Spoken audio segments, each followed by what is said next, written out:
of nursing school left, and I just remember thinking, like, man, I don't really have peace about what it is I'm doing. And so I remember talking with Mark, who was the president of the camp at the time, and I went in and I asked something that probably didn't make any sense. And I said, Mark, I feel like I have so much peace about what I'm doing that I'm ignorant. And he's like, what do you mean? I go, I don't know, I feel like, isn't it supposed to work like this? Like, if I'm supposed to be a teacher, then like, he puts me there, and if I'm supposed to be like, you know, a nurse anesthetist, he puts me there, or a physical therapist, or whatever. Like, I'm just supposed to be what I am, right? Like, he's in control, right? And he goes, oh, boy, that's, you kind of got it wrong. I go, well, what's the deal here? Like, how does this work? And he says, listen, Tom, God doesn't care if you're a nurse anesthetist, or you're a physical therapist, or librarian, or whatever, right?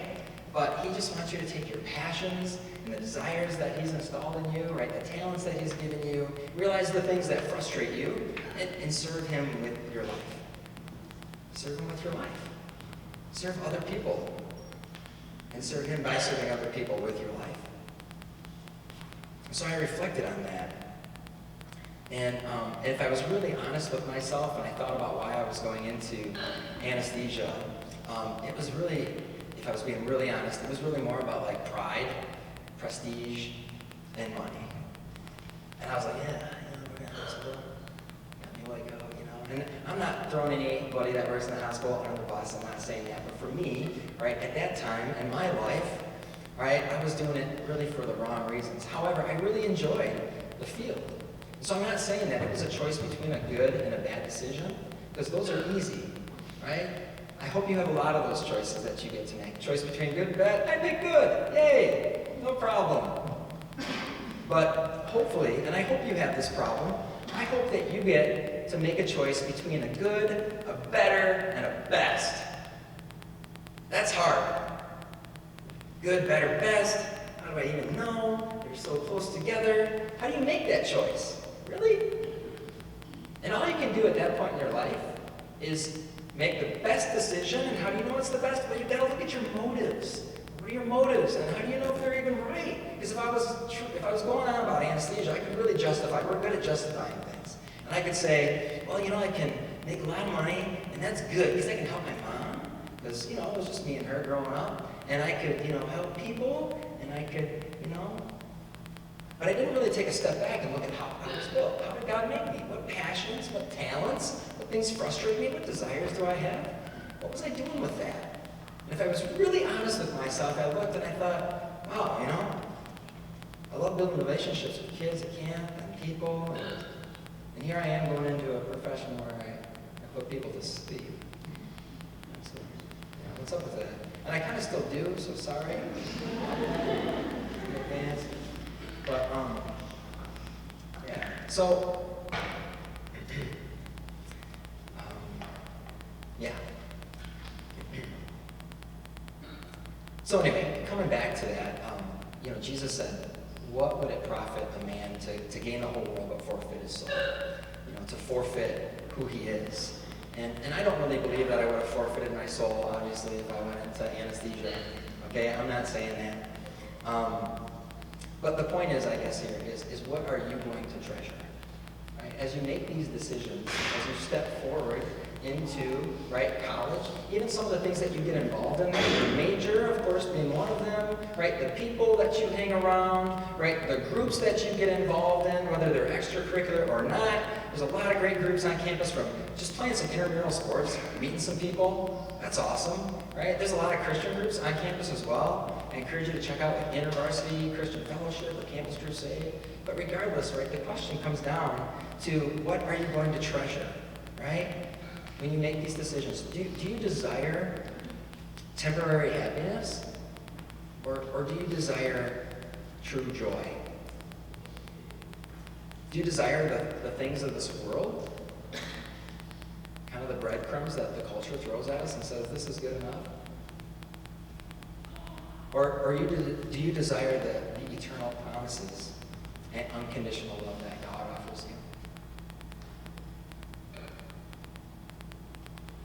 So what do you do now, right? Knowing that you're a masterpiece in his eyes and knowing that you have a purpose, you know, what do you do now? And I'll tell you what you do. You get excited, right? You get excited about changing the world. You get excited about having the ability right now to affect the lives of the people that are in your circle. Affect the lives of the people that you're going to meet.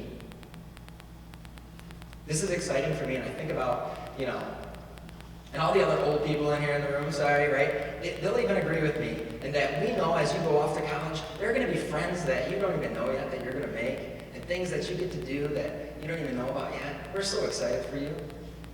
And as you step into that future, right, we're just so excited for you, and we just want you to choose joy.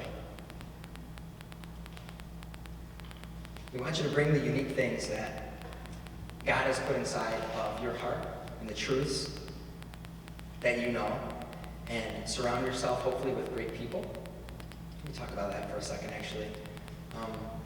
Proverbs 27:17 says, iron sharpens iron, and so one person sharpens another. And I just want to say something about that real quick. You need to make sure that you have great people in your life. You need to surround yourself with good people. As you step off into college, you need to seek out mentors. Girls, surround yourself with some solid girls. Guys, the same thing. Surround yourself with some solid dudes, right? And surround yourself with strong people that can sharpen you. Because it doesn't say wood sharpens iron or marshmallows sharpen iron, right? Sharpening is rough, right? Growth and, maturing is sometimes abrasive. And that's good. Sometimes it's hard to have a good friend just give you some solid feedback. Like, hey, not your brightest moment. That's good, though. Surround yourself with quality people as you step off into college or whatever might be the next step for you. You won't know how to answer every single question and make every single decision, and that's all right. Sometimes things are not planned, and sometimes those moments in our life are the most powerful.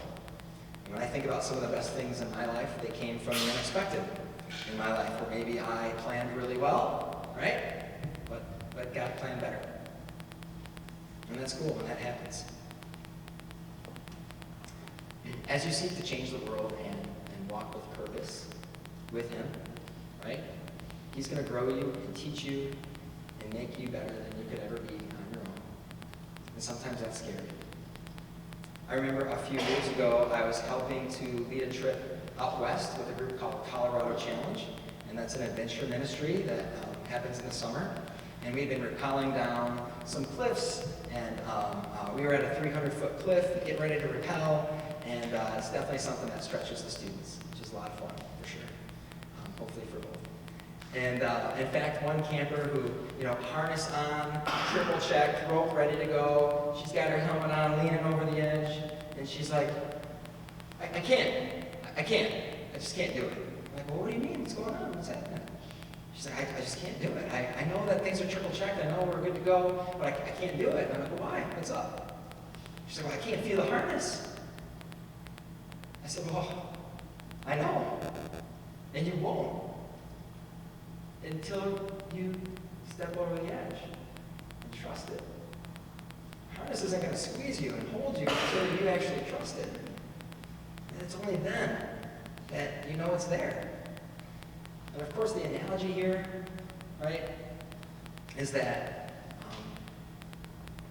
sometimes we're not sure of what's in front of us, and there's lots of unknowns, and we might feel alone or uncomfortable.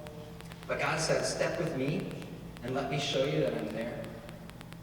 Let me teach you through these experiences, and I'll take you somewhere that you've never been. A place and an experience that when you're done, you will be different, you'll be better, and you'll even learn to trust me more. So again, you guys are going to do great things, and I'm so excited for you. God promises to give you